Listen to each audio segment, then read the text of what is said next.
Ladies and gentlemen, welcome to the afternoon program. Please welcome to the stage our distinguished panel.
Now, please welcome to the stage the United States Secretary of War, Pete Hegseth, United States Senator for Pennsylvania, Dave McCormick, and the Honorable Dina Powell McCormick.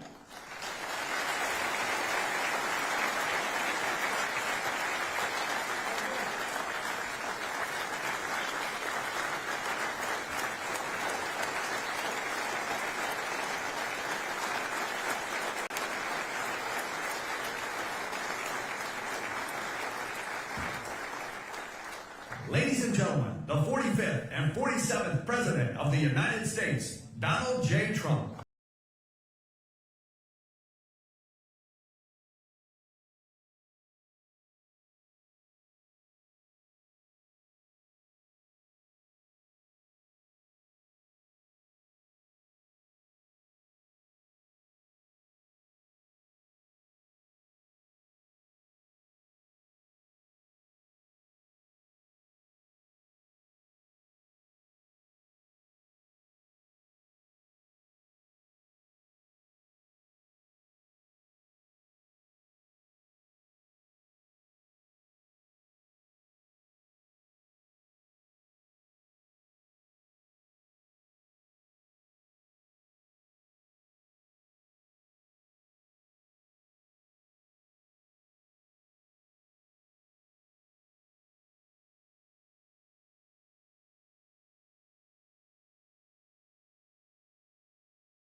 Good song it is. We've all heard it. It became hot. Lee became very wealthy. He Greenwood, he's fabulous, and I want to thank him. He's been with us from the beginning. Great guy, great talent. And Pennsylvania, you are really rocking. You got the big ones here.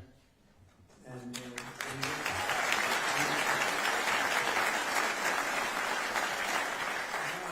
I'm in a world where I'm shaking hands with all celebrity business people mostly, but they're biggest names in business, and they're all spending money in our country, but they're all spending money in Pennsylvania. So I just want to say thank you. But this is a hot place. We would say it's a hot commonwealth. Never call it a state, you're in deep trouble. I've seen people's political careers end over that. Just call it a commonwealth. A lot of people don't remember that.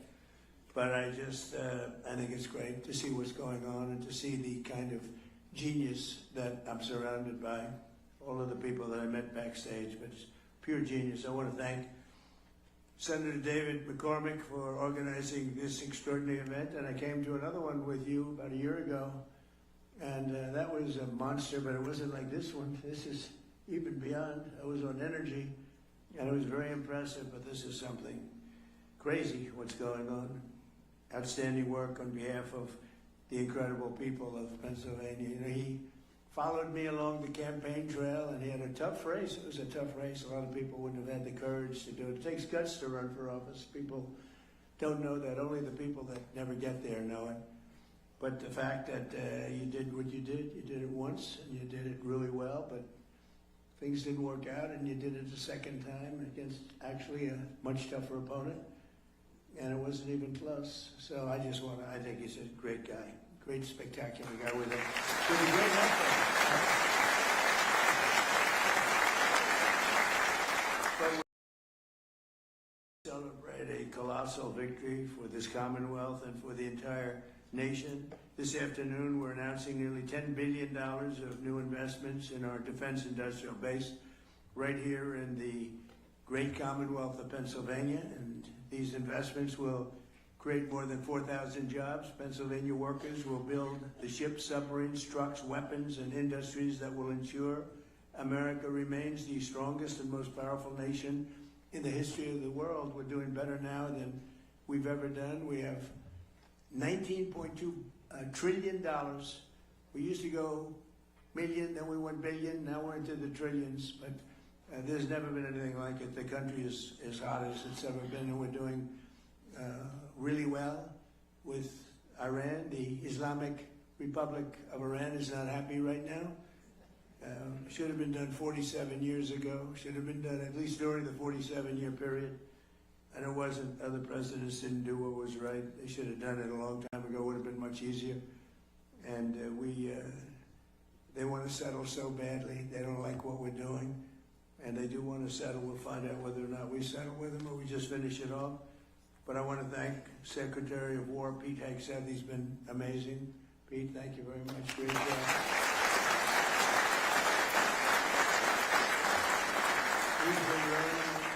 He used to do interviews. All he wanted to talk about is war. Sir, will you give a pardon to 19 soldiers? Why? Well, they killed a lot of people. They were trained to kill, and that's what they did. And I pardoned a lot of people. But they've all been well behaved, right? Okay, good. Otherwise, it'll be a big story. Trump shouldn't have let him go. But I'm blaming you, Pete, okay? But he was very successful, actually, on television. I think he probably hated it because he can't love anything more than what he's doing right now, and he's doing it incredibly well. So, great job, Pete. Appreciate it.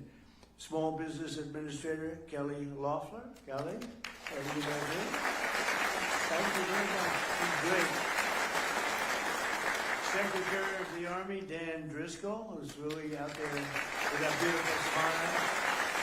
With that beautiful smile, he's actually a killer. Look at that beautiful, nice face. Everything's so happy. He's a killer. Would you believe it?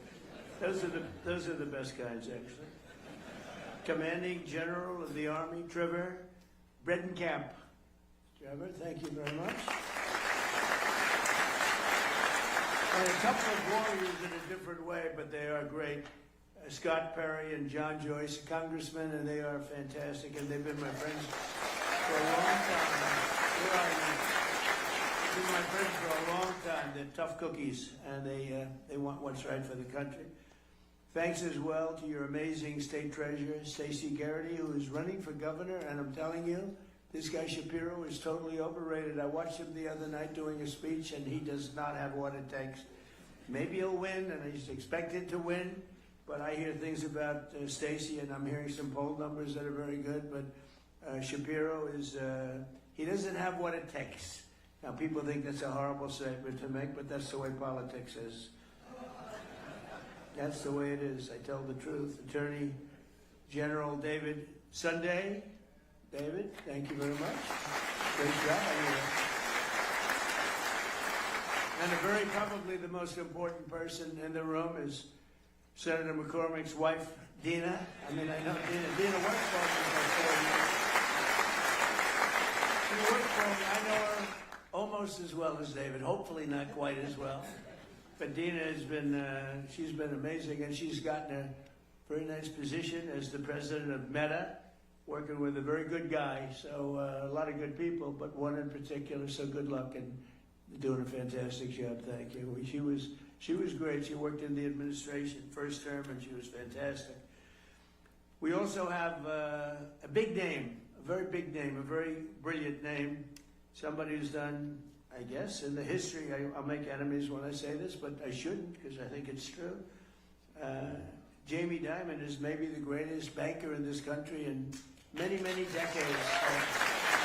CEO of JP Morgan.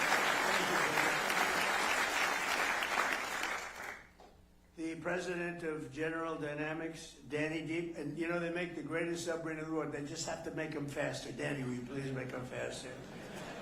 That's true with all of the munitions people, actually. Faster, we need a little more speed. We have the best quality in the world, but we need a little more speed. The president of Hanwha Defense USA, Michael Coulter. Thank you, Michael. Okay. The president and total boss of Boeing, that's Kelly Ortberg, who's a terrific guy. I think he just gave me the award for being the salesman he started of the year. I said, that's not the year. Then he said, what about the decade? Nope, much more than that. So it's the salesman in the history of Boeing. I have sold more Boeing planes, over 1,000, and nobody comes close. You know what I got for that? Nothing. I get nothing. Now, if I was in the private sector, I'd say I want a piece of the company for that, right? But Kelly, you've done a great job. You're bringing it really back, and you're up to 44 planes now. At 44, they're producing the planes at a very rapid rate, and Kelly has done a tremendous job. President of Northrop Grumman, Kathy Warden, showed us a plane that I like a lot. President of Lockheed Martin, Jim Takelett. Jim, thank you very much. Thank you, Jim. Good job you're doing. President and COO of Blackstone, a friend of mine from the real estate wars. He was a brilliant guy. I always said, this guy's always there first. What's with him? John Gray is a real estate genius, and other geniuses. Now real estate geniuses don't even have to participate, he said, but you've done a great job, and say hello to you-know-who. He's a tremendous guy. He's been a big help. Steve has been a big help. Co-chairman of TWG Global, Thomas Tull. Thank you, Thomas. CEO of Divergent Technologies, Lucas Zinger. I just saw some of their technology. It's amazing. I saw some of those things backstage. You don't want to talk about them. They're pretty amazing. CEO of EQT, Toby Rice. Thank you, Toby. President of North America's Building Trades Unions. Is the most powerful man in the room. It's Dina for the women, and it's this guy for the men. Sean McGarvey. Thanks. Sean McGarvey. Good guy, too. And the founder of Valor Equity Partners, Antonio Gracious, and he's somebody highly respected by everybody, including my family, my kids, and also helped us tremendously working at the early stages of the administration with cost, because we inherited a cost mess, and he was fantastic, and I want to thank him. And Elon, too. Elon did a fantastic job. This year we're celebrating the 250th anniversary of American freedom, and no state has been more central to protecting that freedom than the Commonwealth of Pennsylvania. Pennsylvania is where America declared its independence, where George Washington crossed the Delaware, where the Union was saved by the heroes of Gettysburg. What a war that was when you read about it. And where Pennsylvania workers poured the iron and steel that won 2 world wars and won lots of other things in addition. With today's announcement, Pennsylvania will play a key role in building the arsenal of freedom to defend our nation in the modern world. We have things happening in this state. I think really people don't know what's happening in Pennsylvania. People aren't really, literally they're not able to even fathom what's going on. I'm just sitting back there, I thought I was very well aware of it, and then I'm meeting people, very well-known people, and they're saying what they're doing here. We got to get the word out a little bit, because this is very much of a miracle, very much of a miracle. Highly respected people. The talent and innovation in this room will keep America safe for many years to come. They are very advanced, the most advanced equipment anywhere in the world. Under the Trump administration, we've invested a record $1 trillion in the United States military, and next year, I'm proud to say, and Pete, we have to get moving on this, $1.5 trillion we're going up to. We need it. It's all made in the USA, so it's not, as Sean, it's not fully a cost. You know, it's cost. We got to take something, but it's called jobs. And when you think of it that way, but 1.5. I built the military in my first term, and I used it in my second term. And as you know, Venezuela was actually 48 minutes, but let's call it 1 day. And we paid for the cost of that war 50 times over, more than 50 times over already. And they've been great. The people from Venezuela, the leadership has been fantastic. And we're working with them, and the big oil companies are moving in. They've made more money for themselves in the last few months than they made in the history of the country. And it's just it's being properly run. They have oil. They have so much oil. You find the oil there, Pete, you just look down on the ground and you say, oh, that's oil. Just drill it. There's very few places that have anything like that. But we have a great relationship with the leadership. We've worked with them very closely, and we're bringing all the big American companies in, and it's been very much of a miracle. Millions and millions of barrels a day. The spirit of our armed forces is the highest it's ever been, with every branch setting records for recruitment. And I will tell you, during the campaign, when I was running against Kamala, she had no clue, but Joe had no clue either. That's why they got him out of there. I had to run against 2 people. Everyone else runs against 1 person. You do well. Joe wasn't doing too well. He was down like 28 points. So they said, let's replace him. That's like replacing a fighter. You're doing great against the guy. I said, let's put somebody else in. Fortunately, she wasn't much better than he was. And somebody said she's leading in the polls. That's not possible. But if she is, that's fine. You got to go out. You got to win. But what's happened with the election, this was an amazing election. Think of it, we won every swing state. We won the popular vote by a lot. We won 82%, 87% of the counties in America. That's a big one. We won the Electoral College. We won everything. But all 7 swing states, the big thing was, could anybody ever win all 7? We won all 7 swing states, and we won them by a lot. So it was a great, great achievement. But when it came to joining the military, we had vacancies, empties. We had a situation that actually it was remedied largely, Pete, I think on November 5th when we won. It was even before we took office, it was remedied to a certain extent. And when we took office, so now we have overflow crowds trying to get into the military, and that includes our policemen, our firemen, anybody with a uniform on. They were very ashamed of our country, and now they're very proud of our country. And we're setting recruitment records like we've never had before. In fact, it's a great time if you want to expand the military a little bit. It wouldn't be bad, because we have unbelievable talented, in good shape, in unbelievably good shape. You know, we had something pass in the United States Supreme Court. It was called merit, and nobody thought that was going to happen. I didn't think it was going to happen, actually. We were trying to get it, And everything now in our country, again, is based on merit. Getting into colleges is based on merit. When you have somebody with great boards, great marks, all A pluses and A's and the highest board marks, and then doesn't get it because somebody with far less capability gets in, it's nasty, but it's, you know, our country was built on greatness, and it was based on success, it was based on merit. And now we have that, and that includes the military. And the people that we have in this military, you can send most of them to Hollywood, and they could become like movie stars.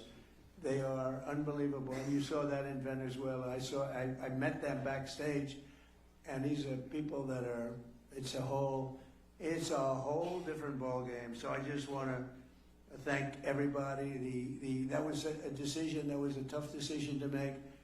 And it took courage to make that decision. Nobody thought that was going to be made, but they gave us back our beautiful merit system, and now the best people get into the best positions, they get into the best schools, they get into the military.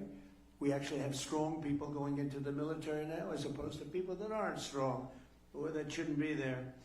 And it's like, I call it central casting. Washington, D.C., we're using the military in there, and our crime rate's down 92%, and it's gone from an unsafe city to one of the safest cities, the capital, one of the safest cities anywhere in the country. Restaurants are booming. The restaurants were all closing. People were afraid to go to a restaurant. We took out over 5,000 criminals. We got them out of here. We got them, sent them back to their country. Many of them came through the Biden open borders, which was insanity. We got them out of this country, and we did a real job in Washington, D.C., and I will say Memphis is a similar kind of a thing, a little bit. We started it a little bit later, but they're down in crime 78%. And New Orleans, Louisiana, the governor called me up, Jeff Landry, great guy. He called me and he said, we have a problem. We have the Mardi Gras coming up, and this place is loaded up with crime. And we sent in the National Guard and others, and it was the safest that is on record, the safest Mardi Gras on record. They've never had anything like it. He called me two days later. He said, I've never seen anything like it. It's a terrible expression. He said, nobody was killed. Well, that doesn't sound so good to say, frankly, in one way, but in another way, many people would be killed during Mardi Gras consistently, and now it was the safest they've had, he said, in 67 years, so it's pretty good. But we're going out for the $1.5 trillion this year, and I think we're going to be able to get it. And we're going to get it because we have so much money coming in. The tariffs have made this country so rich, and they've made this country so competitive. In order to not pay tariffs, people are coming out and they're leaving Mexico, and they're leaving. In fact, it was just announced that Toyota is leaving Mexico. Toyota is going to build one of the largest plants in the world, car plants in the world, in Texas. But many, many companies, they left us and they went to Mexico, Canada, Japan, Germany. They went all over the place, South Korea. They're all pouring back. The car plants, the AI plants are all coming back. If they don't, they have to pay taxes. The chips, we had this ridiculous CHIPS Act where you give billions of dollars to a company and they didn't even know what the hell to do with it. You give them billions of dollars, they say they're going to build. Nobody knew what to do with it. And of course the standards were so high. If you weren't transgender, as an example, you didn't qualify. So they get the money, they hired, they look all over for transgender people to run the company, large portions. They couldn't find them. They weren't into the chip making business, I guess, right? They had other things on their mind. But this was the Biden fools, those idiots that almost destroyed our country. But we're also reasserting the fundamental truth. To be a strong nation, you must be a manufacturing nation, manufacturing jobs. When you see these plants start to open, so we're building now at a record that we've never even, I don't think any country's ever approached this record. Again, we have $19.2 trillion being invested, and there's never been anything like it. You go back years and years, and it's China had the record with $3 trillion, and we're at $19.2 trillion. There's never been anything like it. These are going to be starting to open in 6 or 7 months. I mean, it's unfair because, you know, whoever the next president is going to be sitting up here someday and say, what a great job I did. What a great job. I did the greatest job, Jamie. He's going to be talking about what a brilliant president he is. And I'll be home and I'll be saying, that son of a gun. Because we did the job. We did the job. And we're clearing every obstacle to building the defense industrial base. And so many people, I was shaking hands backstage, they just came up and they said, we couldn't even function 2 years ago in this country. We couldn't get anything built, we couldn't get approvals, we couldn't do anything. And now we cannot imagine the change. They said 5 or 6 of the people building defense-oriented things, they said, we have no idea how this has happened to this extent. He said, we look forward to going to work, we get our approvals fast. We came up with a concept like on AI and other things that are big, rather than going to our old, very old and fragile grid. We maintain it, but it's old and not up to date. It was let go by a lot of people that were in my position. They shouldn't have done that, but I came up with the idea to let them build their own power plant. So they're building their own power plant. So, you know, people would complain about the grid, but actually they're giving their excess electricity back into the grid. It's a phenomenal thing, but they're coming up with power. They're doing their own, they're really becoming a utility. They're becoming, actually, in addition to AI, they're also becoming utility. And they're building some of the greatest power plants anyone has ever seen. We don't want wind because it's terrible, doesn't work. These countries that go to wind, you go to wind, you lose your way, you go out of business. Look at what's happening in the United Kingdom. Wind all over the place, doesn't work, too expensive. Everything's made in China. And remember, you have to replace them after 8 or 9 years. You know, it's wonderful if they were there, but you got to replace them all the time because they wear out. The salt water kills them. It's ridiculous. And we have the oil and gas. We have a number of people back there with the nuclear. Nuclear is hot. It's become safe.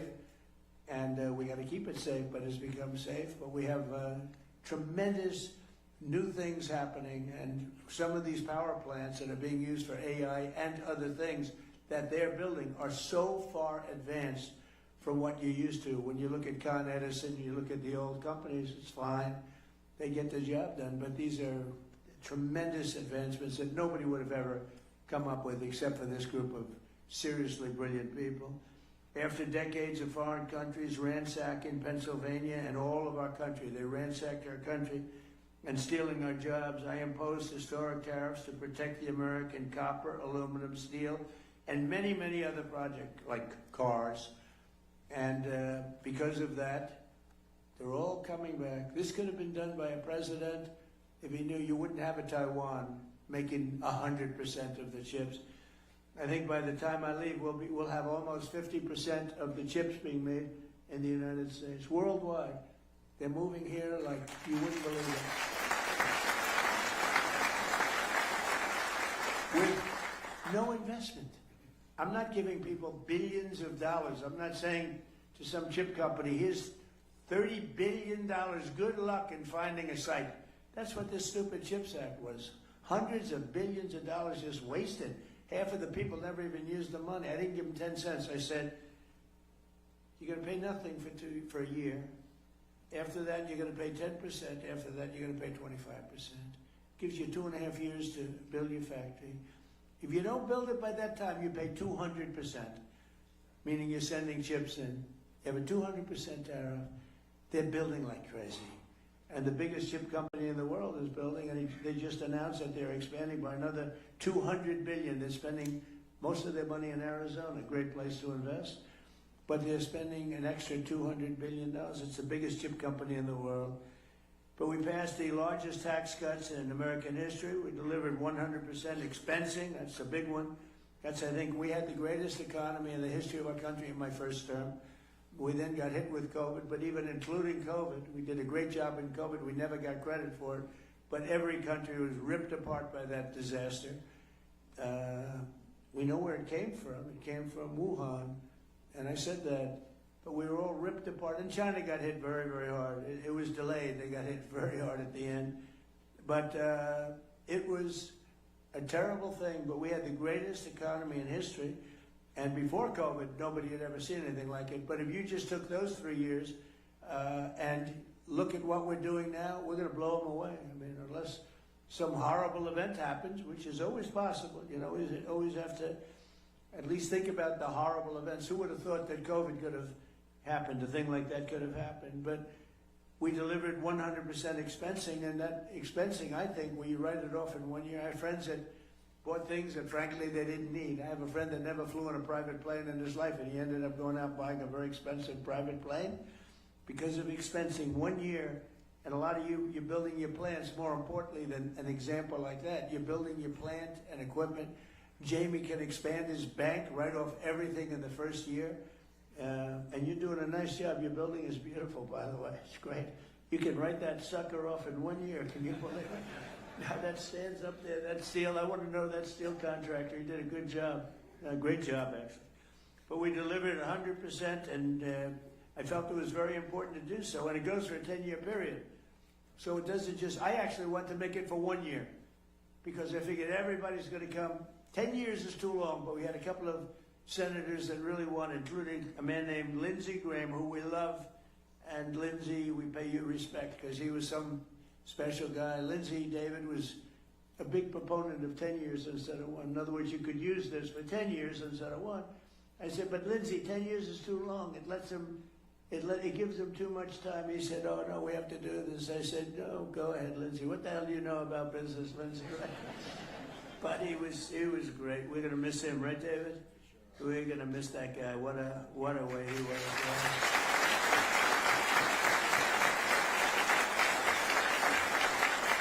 You know, he's a guy, I'm just thinking, he's a guy that some people you don't appreciate until they're not here, right? And you just saw all the quality that he had. He got things done. He could even deal with Democrats. If I needed a Democrat, I could go to Lindsey, and Lindsey would take him out and wine him and dine him and say, I got him for you, right? There aren't too many people could do that. David and I know it very well. But the expensing was so important. I think it's really what led to the tremendous success, because we had it in the first year and in the first administration. And I think that was what led to the single most important thing, I think, in terms of investment was the 1 year expensing. I think people were building, sometimes maybe they shouldn't have been, but they were building at levels, and then it caught up. We passed the largest regulation cuts in American history by far, and we unleashed American energy, including Pennsylvania oil, gas, and clean, beautiful coal. We're back in the coal business. We have so much technology and changes have been made in coal. And in the Trump administration, you're not allowed to use the word coal without preceding it by the words clean, beautiful, and Chris Wright, who you know so well, and Doug Burgum. They've been a fantastic team. And they were making a speech. And I said, nobody can say coal without preceding it with clean, beautiful. But this whole speech was on coal. And they kept saying, clean, beautiful coal, clean, beautiful coal. And I said, okay, it's enough. You know. But it is. It's and look, you know, I hate to say it, but it's what China uses. They're building now 58 massive coal plants. And, you know, they're responsible for building the windmills. And I said, how many windmills are they building in terms of using on their land? John, I want to know. If you see any, let us know. They got coal plants all over the place, but they build the windmills. But the only one they have that I know of is one that they want to use. They use it. They don't use it in terms of energy. They showed people, look how beautiful this is, as those poor suckers buy those windmills and lose their ass. But it's a terrible form of energy, most expensive form of energy. It's intermittent, doesn't work, and in my opinion, it kills the environment. It kills the birds, but it's visually, it's terrible. It's terrible. It's a terrible thing. And I'm proud to say that we have approved almost none. I think none, but we are. Everybody's under an order. No one. We don't want the windmills. We don't want them, and let somebody else use them. But everybody using them is in very big trouble. They're in energy trouble, because they don't work, and very expensive, most expensive form of energy, and they don't work. And I've been saying it for 4 or 5 years, and people still buy them. Maybe not quite like they used to, but people still buy them. It's crazy. But we unleashed American energy, including the Pennsylvania oil, and the Pennsylvania oil is doing unbelievably well. We saved the great American company, U.S. Steel, and I worked with Selena Zito. I don't know if Selena is here. Selena here. Where's Selena? Where is Selena? I love Selena. Where is she? She's queen of the Rust Belt. But you're no longer the Rust Belt. You're really the Money Belt. I have a new name. Selena, are you here? I'm here. Come on up here, Selena, will you? She's the queen. She's the queen of the Rust Belt. Now she's the queen of the money. And be careful, don't fall down the stairs like Biden. Come on, Selena, get down here. Grab her, everybody. I want to show you a woman that knows what she's doing. You know? She knows what she's doing. I had no idea she'd be here, but anything having to do with Pennsylvania, any of these great states, she's around. Selena, I want to thank you. You're really a talent. That's only because she writes so well about me. You know, if she wrote badly, I'd say, get her the hell out of here. Selena, thank you, honey, very much. We appreciate it. Really amazing. Thank you. No, she loved this area. She loved the people, and she saw it going to hell.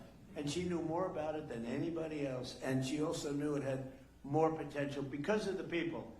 And she would write about it like nobody would believe. And she's one of the top writers in the country. I hate to say that she writes for the Washington Post, but she's one of her many outlets. I hate to mention that, but she's done a phenomenal job of explaining what's going on. And she really just believed in the area, but she believed in the people of the area. They're incredible. You're going to find all of you geniuses that are building your plants. You got the best people in the world working here. So just to finish up, we did more in terms of regulation cuts by 5 times, 6 times, and even in some cases, depending on the way you look at it, 7 times than any other president. We delivered no tax on tips, no tax on overtime, and no tax on Social Security. And we're building a beautiful military complex and a ballroom combination at the White House, and they were working on Saturday and Sunday, partially Sunday. And I went and visited a couple of hundred men that were working round the clock. It was Saturday night, late, very late, 11 o'clock in the evening. And I said, you're so lucky I'm president because there's no tax on overtime. Think of it. They're making a lot of money, and there's no tax on overtime. But there's no tax on tips, no tax on Social Security. And that's been good. And the other thing we did, which seems simple but never done before, when you buy an automobile, some people have to pay and they have to go and borrow money from a bank. You're allowed to deduct the interest payment from your income taxes, and that's a big deal. But only if the car is made in America. So that's been great. So all of these things have added up to a level that we're booming. The country is booming, and we'll have Iran defeated soon. They'll be defeated very soon.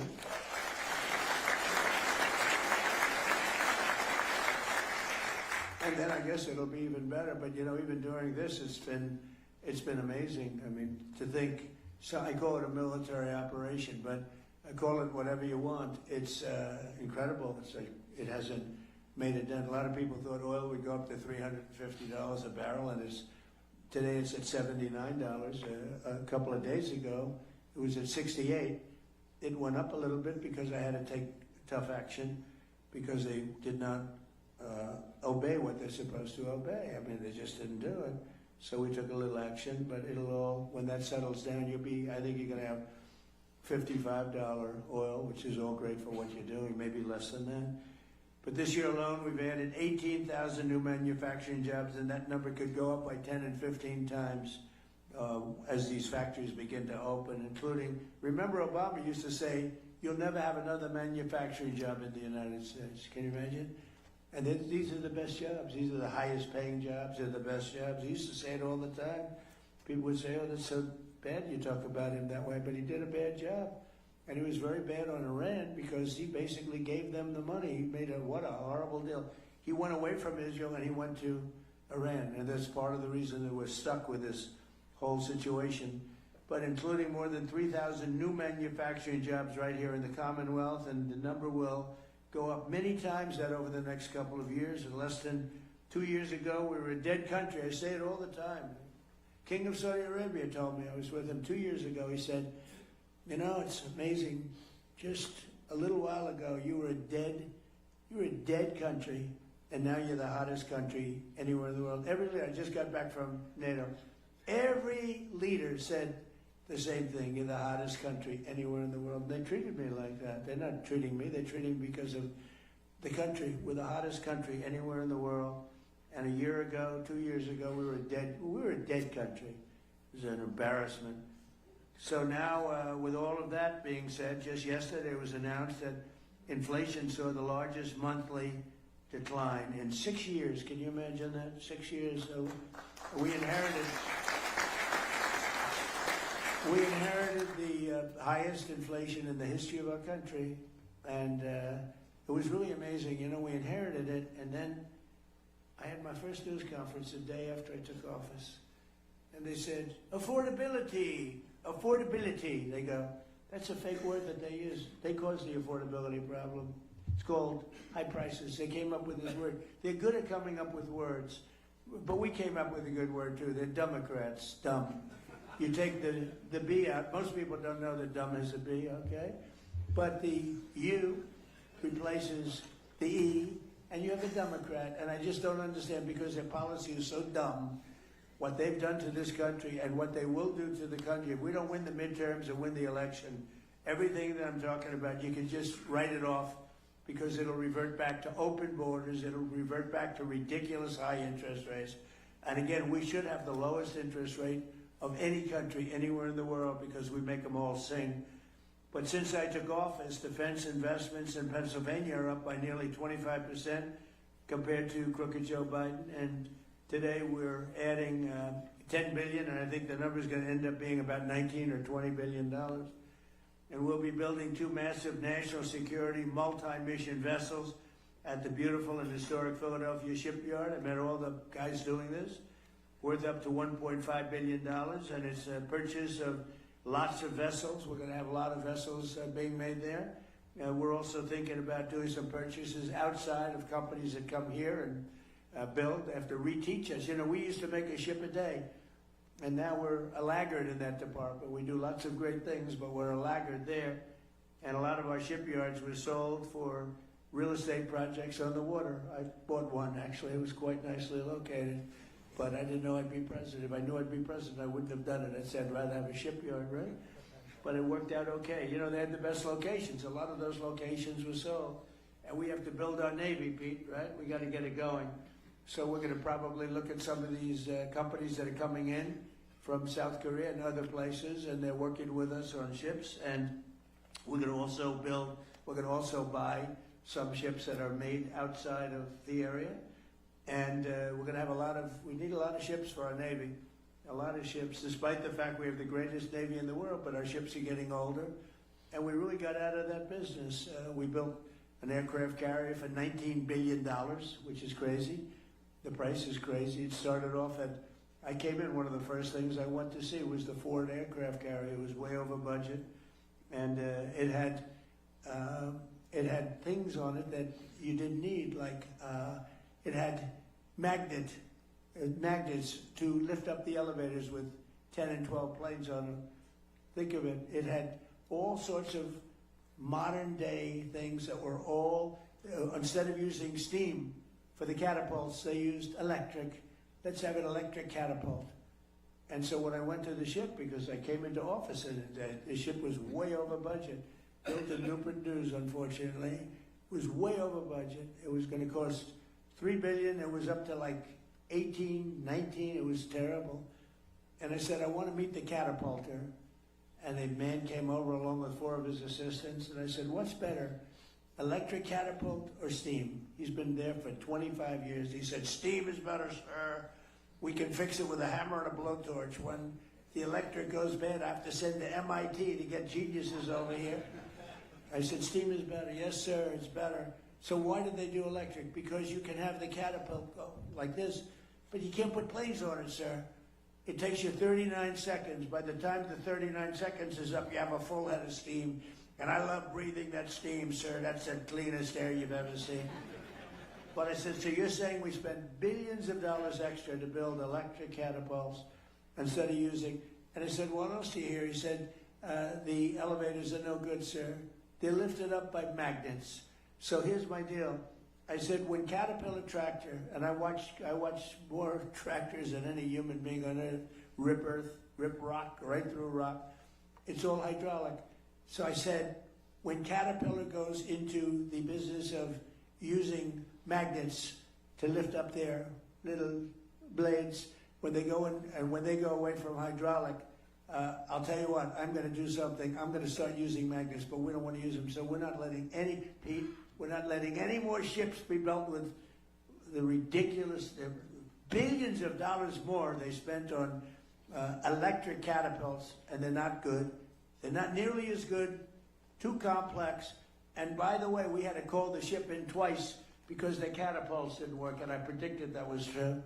And the same thing with the magnetic elevators. We want them to be made hydraulic, which it can be hit by lightning, it can be hit by anything. When a little water touches the magnets, it doesn't work anymore. You're in the Atlantic Ocean with waves that are 60 feet high, and the Pacific Ocean with waves that are 70 feet high, and they're talking about magnets. It makes you want to get sick. I actually called in the architect of the ship, and I said, have you designed a ship before? Well, I haven't spent a lot of time on that, sir. No. Even the cab, you know, the tower, they have it in the back instead of in the middle. It's supposed to be in the middle where you have more room. I said, why'd you move there? Well, we thought it was very good. Why did you do it? And why is the ammunition under where the admiral is, the tower? They have the tower, and they have the ammunition under the tower. I say, if I'm the enemy, I know where I'm aiming. These people, and the thing costs like $20 billion. It's ridiculous. All right, so we're changing all of that, right, Peter? Well, you'll be fired so fast if you don't. No, but a lot of this is common sense stuff, really. I mean, I hope I'm not boring anybody, but it's all common sense. This isn't exactly part of my speech, but I got to tell you. You know, I'm getting it all out now, and all the anger I have when I hear about electric catapults that don't work.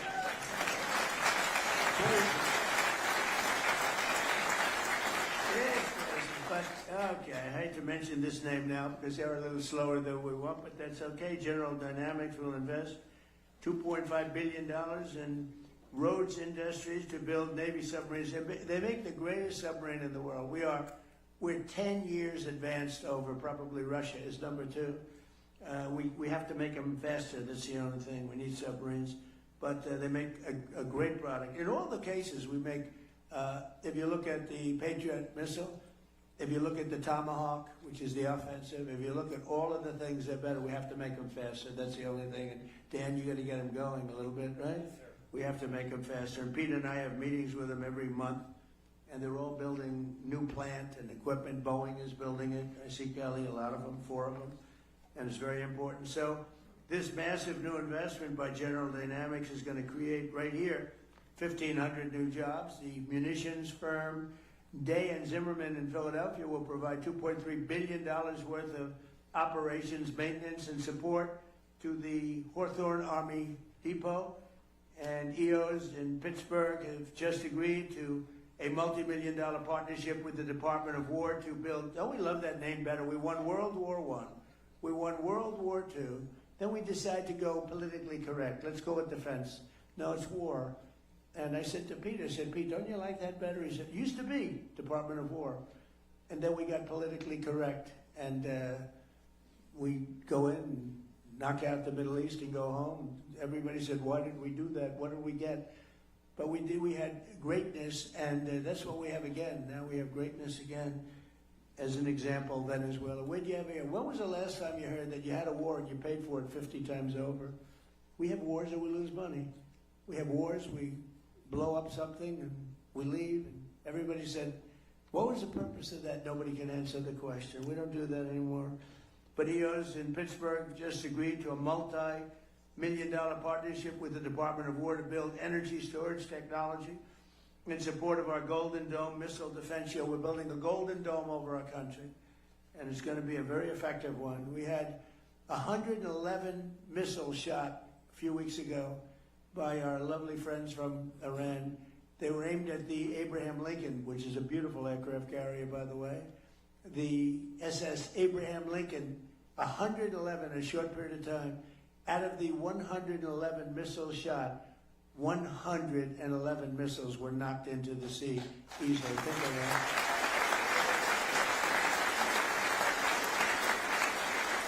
And I called the captain of the ship. He wasn't even sweating. All you got, Jamie Dimon would be sweating that. You wouldn't like that. We have a different kind of strength, Jamie, right? We don't have that. But think of it. 111 missiles are coming at you. And he's drinking his coffee, taking it easy. And one after another, we have the greatest people, most importantly, but we have the greatest equipment anywhere in the world. There's nothing like it. 5 years ago, 6 years ago, I would imagine you couldn't even think about a thing like that happening. The JWF Industries is expanding its Windber facility and anticipating over $500 million in new contracts to build new vehicles, weapons, and components, and they make great stuff. Voyager Technologies will be investing hundreds of millions of dollars in turning Pittsburgh into an international robotics and space technology hub. And the robotics is so important because, again, we have the most people working right now in the United States than ever before. We need manpower and womanpower.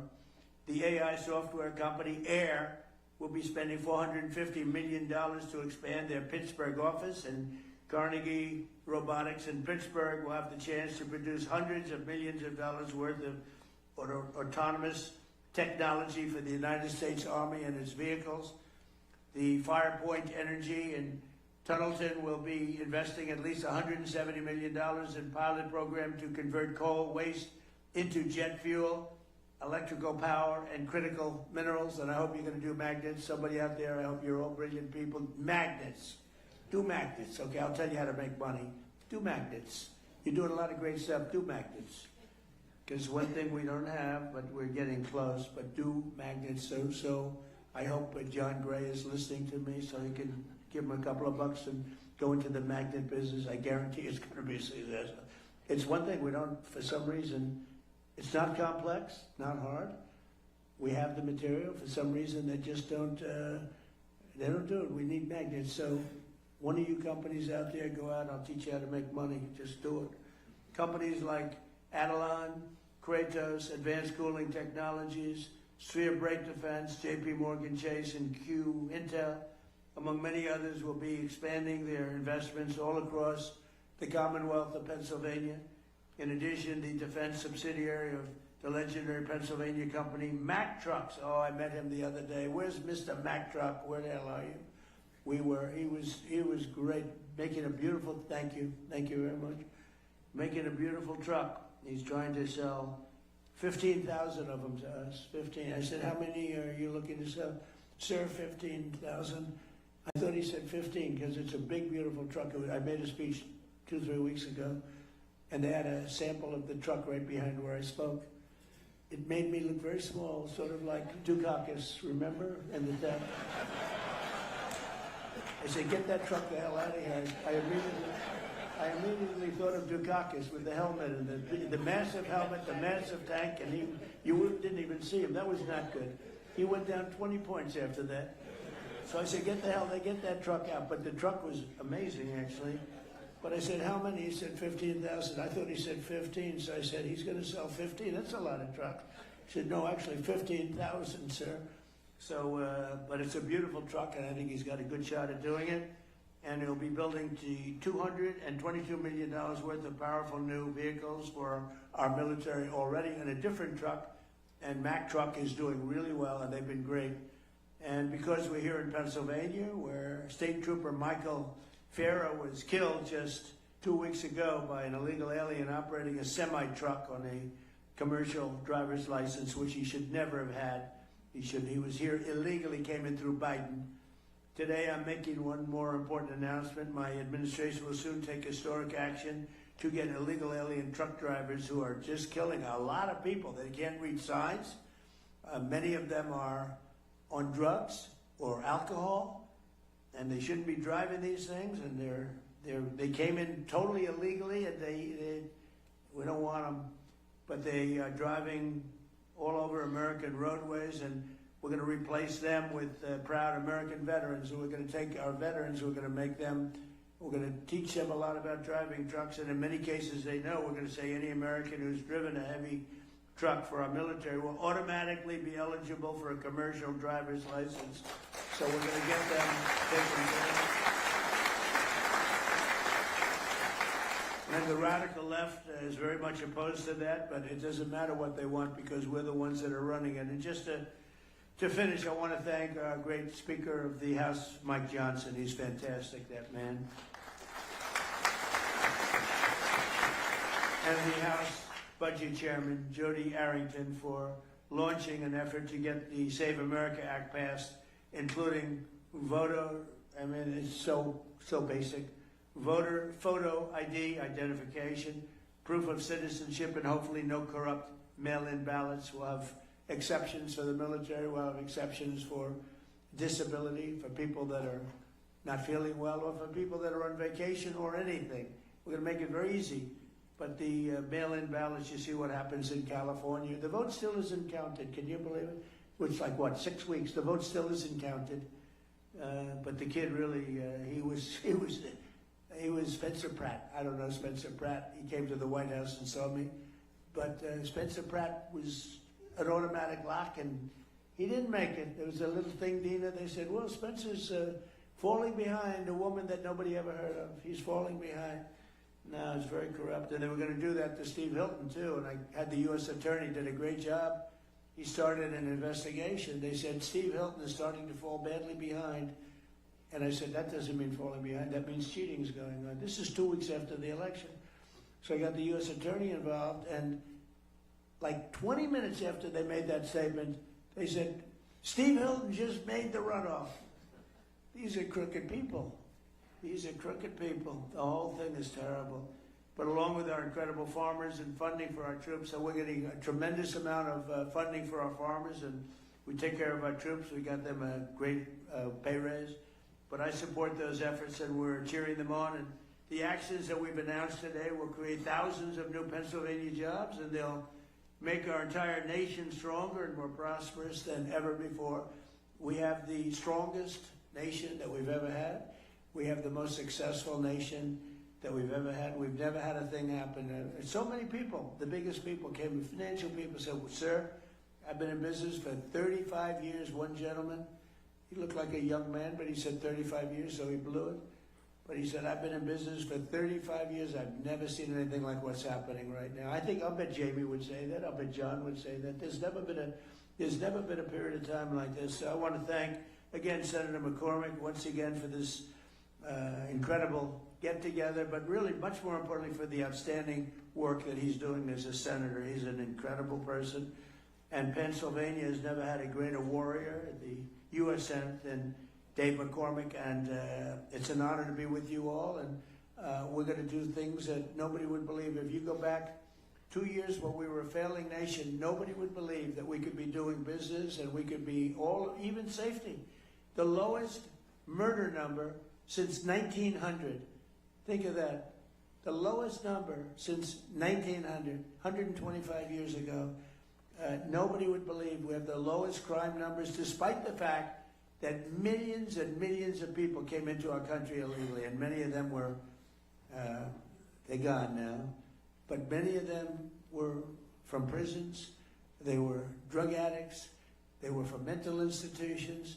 We have the lowest crime numbers we've had in decades and the lowest murder number in 125 years. So it's really been amazing. And David, I'll give it to you. I'll turn it out, but it's just an honor. I'm with so many people that I respect so much. I don't know all of you. I know many of you through reputation, through reading, but you're an amazing group of people, and you really are making our country great. Thank you very much. Thank you, Mr. President.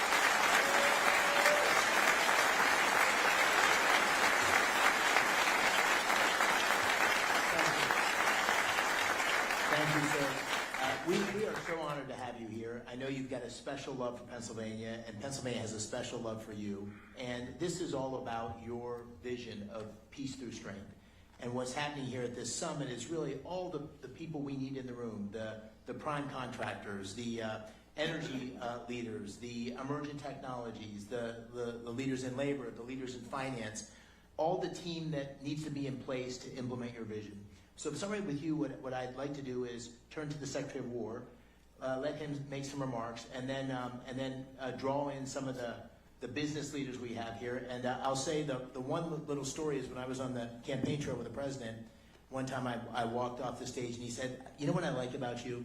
He said, you don't talk too much. He said, you don't go on and on. There was somebody else there, I won't say who it was, he was going on and on. He goes, keep it short. And so we'll all keep it short. Thank you, Mr. President.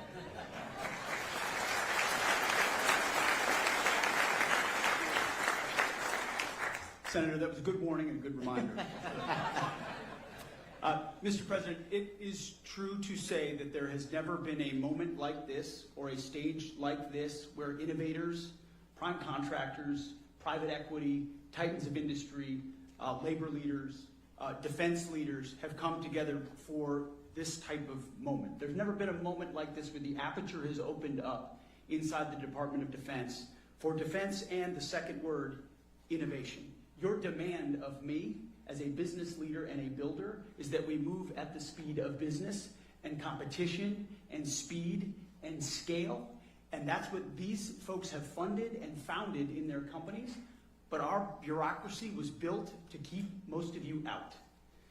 And we've been waging a war of attrition against the Pentagon bureaucracy to open up the aperture and make sure competition and speed and innovation and commercial options have a seat at the table. Not just great prime contractors who've been there for a long time, but many of our great companies that make many of our best systems started to look a lot more like the government than they looked like business. And so what the president does behind the Resolute desk with prime contractors, and you've been at those meetings, and I've been at those meetings, and it's a reminder to all of us that our nation needs the best weapons, not tomorrow, but today. And we need these companies not just adding an extra shift to the factory, but investing in another plant and another plant and another manufacturing line, which is what's happening here in Pennsylvania and all around the country. So when you talk about the arsenal of freedom, this is only something that a builder-in-chief could unleash, and you're doing it, sir, on American manufacturing and our industrial base across the country in energy. But in defense specifically, this is a generational investment in the future of our warfighting capabilities that our country has not seen since Ronald Reagan, and this one is bigger. Because what Joe Biden and previous administrations did to our military, you talk about a dead country. Well, we had a dead department, a Department of Defense, that was doing things the old way, sending the same money in the wrong direction, red tape, and monopolizing certain platforms. And you said we won't do it anymore, and the American warfighter requires that we change how we do these things. And we're going to hold the big guys accountable, which is what you do behind the Resolute desk with executive orders and no stock buybacks and no more delays. And we demand that you build new plants. And then we're also going to make sure the new runners, the fast runners, the young guys, the companies, the tech companies, our best innovators have the ability to get into the Defense Department. You shouldn't have to sue your way in to the Department of War, which is what companies in the past have had to do in order to compete. I hope these companies can attest the fact that because of President Trump's leadership, we have an entirely different department.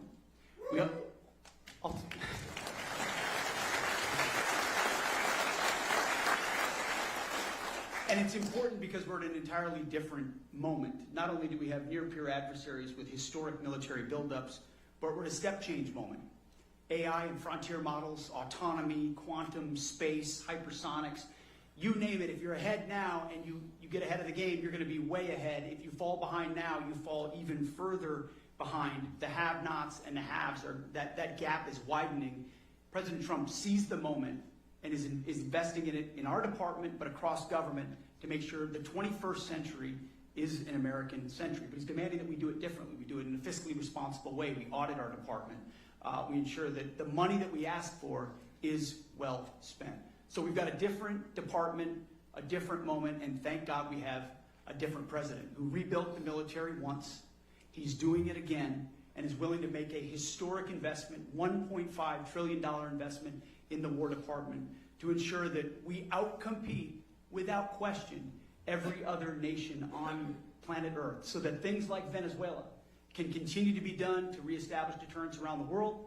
But that next midnight hammer that's required 10, 20 years down the road is because of the F-47 and the B-21 and the autonomy and the carriers that this president will build because of this historic investment. The Golden Dome that protects our country, the AI that allows us to target faster. This investment will fundamentally change the battlefield, keep the American people safe now and into the future, and it would not happen with Donald Trump. Mr. President, thank you very much.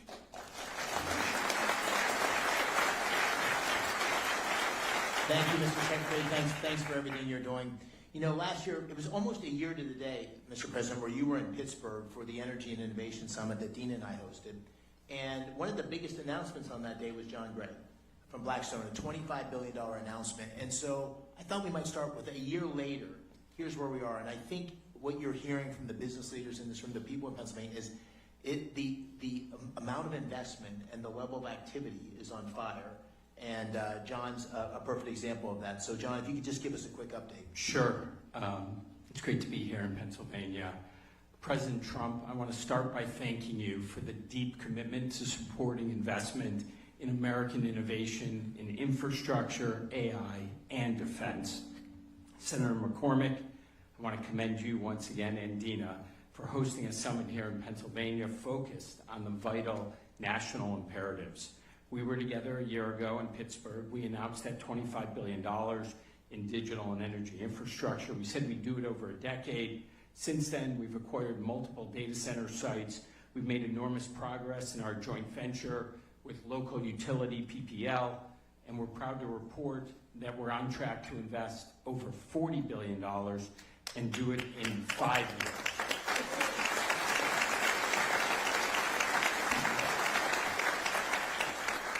$50 higher, 50% less time, not bad.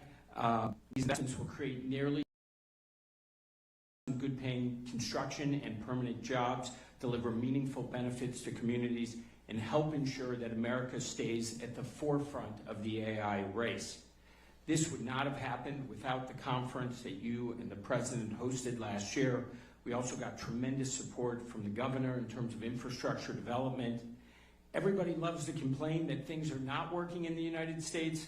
Well, in Pennsylvania, they're working the way the founders intended 250 years ago. So congratulations to all of you. I would also just say last year, we talked about building critical infrastructure to power the innovation economy. Today, we're talking about applying that innovation to our most important priority, protecting our national security.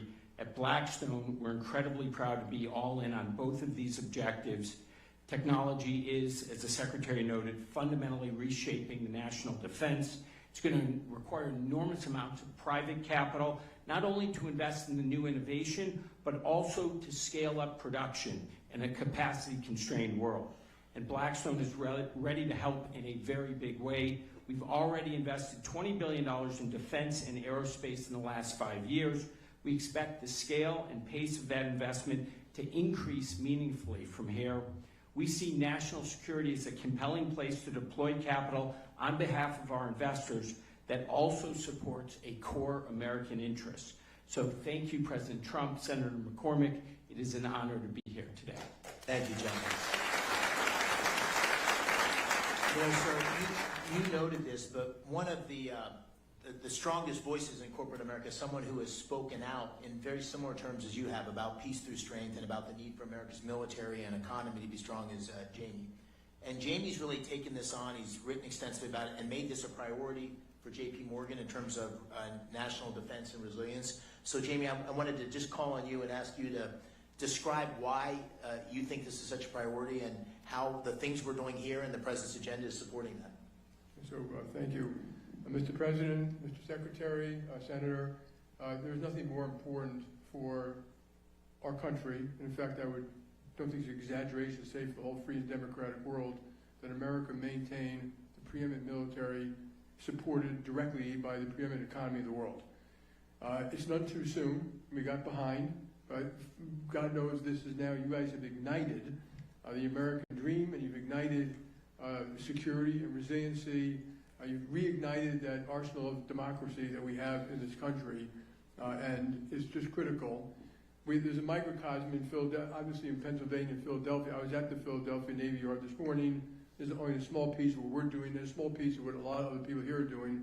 That Navy Yard actually built ships in the Revolutionary War, ships in World War I, ships in World War II. It was closed down at one point, but the local government and the federal government have reopened it up. You now have ships that are going to be built there by Hanwha, a Korean company, and Rhodes Industries. They're both adding 400 or 500 jobs. People should remember when they add those jobs, there are another 5,000 jobs to be added to support it. A lot of small vendors, contractors, et cetera. And we're also helping, very importantly, to ignite that American dream part, is to get the kids, whether older, younger, whatever their backgrounds were, trained. And there's a school there, done partially by Hanwha and partially by the government, to train welders. These welders get paid while they're in an apprenticeship. They get health care while they're in an apprenticeship. When they graduate, I think after 16 weeks or something like that, they make $80,000 a year. That is the American dream. They go on and buy a house, get married, have a family, etc. And this is one small effort. That's one microcosm. We need to do this around the nation, in fact, to help some of the other nations around the world, friends and allies, do the best they can to rebuild some of their militaries. So my hats are off. I applaud everyone in this room who's helped with this effort. There's nothing more important to leave this world safe for our children. Mr. President, thank you.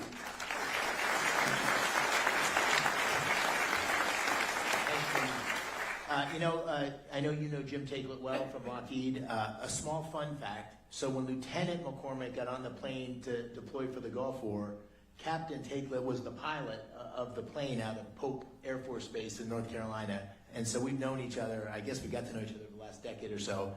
But Jim and all the major primes have big operations in Pennsylvania. And Jim, I think you have an announcement even today that I was unaware of until earlier today, which is great news. So please give us a quick update on what you're doing in PA. Definitely, Senator. Remember that thing he said to me about short. First of all, Mr. President, thank you for inspiring all of us to get together at an event like this. Secretary Hegseth, really appreciate your driving the acquisition transformation that is very much needed, as you just described. And Senator, this is an amazing gathering for organizing it. You and Dina, really, we all owe you our thanks, so I appreciate doing that. So I was born and raised on the north side of Pittsburgh. My dad was a Boilermaker. And if I could have welded a straight bead and passed his test, Sean, I'd probably be in Boilermakers Local 154 in Pittsburgh right now. But it worked out that I'm here today with you. And people like my dad from Pennsylvania, the workers that we have in this state, are why we have 5,000 employees here already. And what we're going to announce today is in our Archbald, Pennsylvania plant, where we make missile components for air defense missiles, sir. We're going to add another 700 jobs. We're going to double the size of the plant, invest $60 million, and add 160,000 square feet to that plant, doubling its size.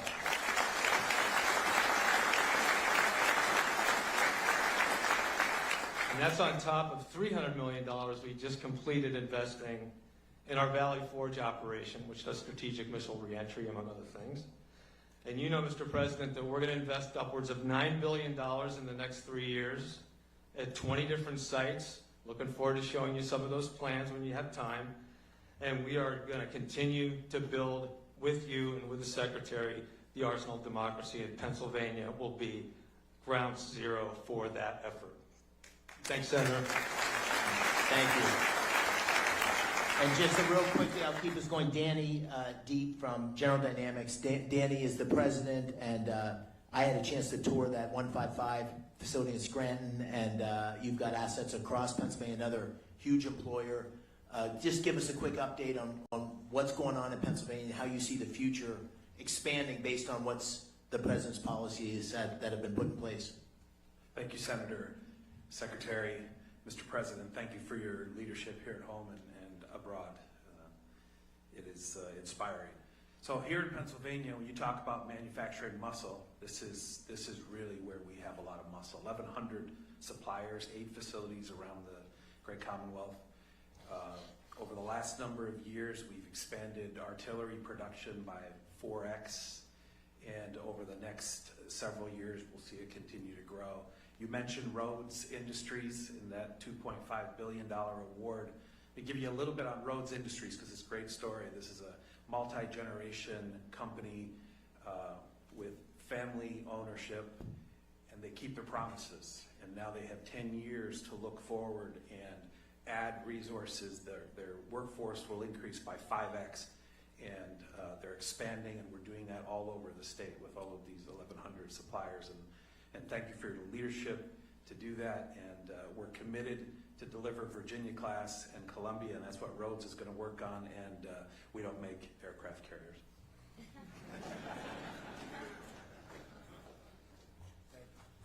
Thank you, Dan. You know, your administration has been very active. The Secretary of the Navy, your Transportation Secretary in the Philadelphia shipyard. What is happening there is magical. And we have Michael Calder here as the CEO of that U.S. operation. But it is with Hanwha's oversight and leadership, we are bringing next generation shipbuilding back to the United States, and it's incredibly exciting. Maybe just give us a quick update on that, Michael. Thank you, Senator. President Trump, I want to start by saying thank you to you and your administration for your leadership on revitalizing the defense industrial base and in revitalizing shipbuilding in the United States.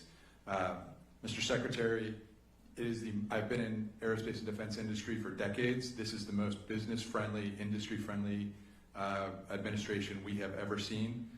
The access, the dialogue between the Pentagon and all of my colleagues in industry is like nothing we've ever seen. We greatly appreciate it. Because of that access, the President's leadership, and the demand signal, Mr. President, that you have sent on defense budget, we now have an environment that Senator McCormick has been able to pull together here where we have defense industry leaning forward, we have private sector, private capital leaning forward. Mr. President, your leadership has led to all of that. We're very grateful for the opportunity to build the radar ships that you announced today. They will be a central part of the defending the homeland from the missile threats that you have also made a priority. As you mentioned, sir, our shipyard in Korea puts out about one ship a week. We have a plan to bring that capability to Philadelphia. You know this better than anybody, Mr. President, but ships win battles, shipyards win wars. And we are going to recreate what has been great in Philadelphia. Philadelphia, home to the nation, home to the Navy, home to naval shipbuilding with the first frigate. It is going to be the home to make American shipbuilding great again, and we're very glad to be part of that, sir. Thank you. Thank you, Michael. Was that right? One ship a year 2 years ago, and the goal was to get to 20 ships a year? Yes, sir. Think of it, 1 ship a year to 20 ships a year. That's the path that's happening because of the policies, the emphasis on shipbuilding. We're still not where we need to be, but a huge, huge step forward. You know, this whole summit, also, Mr. President, we have the defense primes here, but we have a lot of emergent technologies. There's 130 booths up here, Pennsylvania companies, AI, drones. It's incredible what we're seeing. And there's all sorts of capital coming into these emergent technologies in the defense tech space. And we have at the table here 2 of the really most successful investors in defense tech. So I'd like to ask them both to comment on that, because our future, as the Secretary said, is not just doubling down on the existing primes, although they play an incredibly important role. It's bringing in new entrants and new technologies and disruptors. And that's what we need for the future. So Antonio Gracias, who you know well, has been extremely successful in this space. Maybe you could give us a thought, Antonio, and then I'll turn to Thomas Toll. Thank you, Dave. I appreciate it very much, and thank you, Dave, for inviting me. Mr. President, it's been extraordinary. I've been working in manufacturing defense tech actually since the mid-90s, and there's never been an environment like this. You're right, Secretary Hegseth, never. We have 5 companies here today, Anduril, Saronic, Hadrian, General Matter. We are literally seeing an environment and change at the DOW that is allowing these companies to accelerate and unleashing American entrepreneurship in the defense area. It's truly extraordinary, and I want to thank you. We needed it as a country for reindustrialization. We also need to defend ourselves. I think about my own children. If they're fighting a war that they want to have, that's how we decide to invest in, and clearly we want this technology. Thank you. We're very grateful. Thank you, Antonio. Thomas? I live here in Pennsylvania, and the atmosphere that you've created, sir, under your leadership, Secretary Hegseth, Senator McCormick, we've invested billions of dollars in defense tech because we know that we need it. We know that we have to, we live in a dangerous world, and we have to defend that, and we have to be leaders.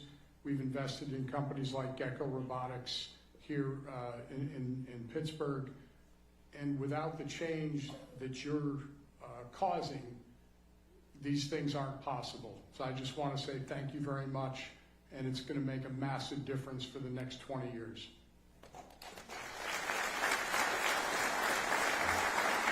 You know, Mr. President, one of the things that you talked about constantly on the campaign trail, and that I tried to talk about as well, and that you've been focused on like a laser, is jobs. And what's happening here in Pennsylvania is that if you go to talk to any manufacturer or any job site, they can't get the skilled workers they need because there's so much new investment and activity going in. So we need to take advantage of this moment and build the workforce. In Pennsylvania, we have an incredibly skilled workforce. As I said earlier, we have 190,000 people that work in the defense industry. We hope that number is going to double over the next 5 or 10 years. But one thing I think we can all agree on is the American dream is going to be pursued and captured by creating these great paying jobs for the next generation of folks. And Sean McGarvey, who has become a friend, I called him during the campaign, and he didn't think you or I was going to win. And we bet a steak dinner, and he ended up losing on that steak dinner and has been a great ally in terms of what we need to do for our workforce to be successful. So Sean, maybe you could say a few words, what you're seeing and what the workforce of the future needs to look like. Well, thank you, Senator, Mr. Secretary, Mr. President, and the President knows, my business better than I know my business. We've been in the workforce development business when it comes to construction skills for 100+ years. We have 1,600 training centers across the United States. We spend $3 billion of our own money every year. We don't need any money from anybody in the audience, anybody on the podium, the federal government. We got our own. We have 21,000 instructors. We have 300,000 plus people in our programs right now, registered apprenticeship, and we can ramp that up to 1 million. So we can meet the needs of this industry and the other industries, the tech industry, the power generation industry. But what we need is deals, and we need deals way further up the pipeline when other decisions are being made. Our members, have historically been just great patriots in this country, whether it was World War I, World War II, entering the Seabees to build the airstrips and the bases across the world, the Manhattan Project, building Oak Ridge, Savannah River, you name it, still working in those facilities today, all the way up to COVID, when we had to keep hospitals open, build temporary morgues. It was the members of the building trades that stepped up and did it. So we believe that highly skilled craft workers are a national security issue, and we're prepared to meet any needs necessary right here in Pennsylvania for Senator McCormick or for anybody across this country, and we appreciate the opportunity to do so for our country, Mr. President. Thank you. Thank you, Sean. Thanks for the great support for everything you've done on our workforce. Mr. President, I think I might ask the Secretary, Dan Driscoll, to make a few remarks and maybe close on that.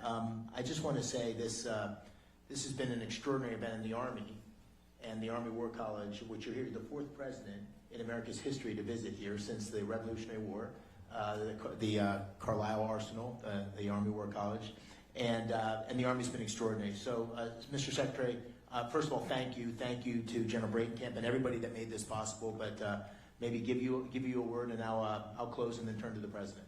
Mr. President, Secretary Warnick, your leadership, what it's fundamentally done for the people in my life every day, the American soldier, is you have unleashed them to do what they joined the Army to do, to be ready to fight and win our nation's wars. And we had gotten in their way for the last 30 and 40 years. We had not let all of these entrepreneurs come get in the mud with them and help them change what they could use to fight. And it is because of you, Secretary, and you, Mr. President, that all of the regulatory nonsense has been knocked out of the way. And I think if you talk to any of the soldiers, sir, on your way to the helicopter, what they will tell you is the last 18 months have looked nothing like most of their careers. And that is because all of you on this stage and everyone out in the audience. So thank you so much for being here.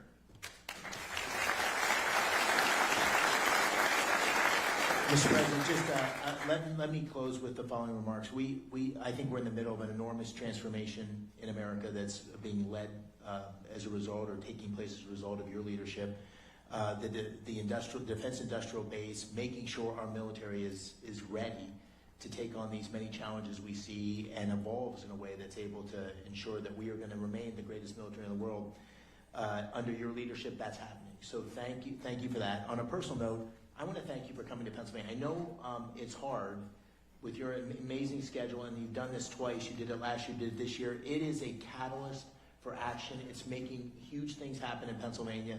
Dean and I are so grateful that you're willing to do this for Pennsylvania and for our country. So thank you. We're eternally grateful, and we really appreciate your leadership.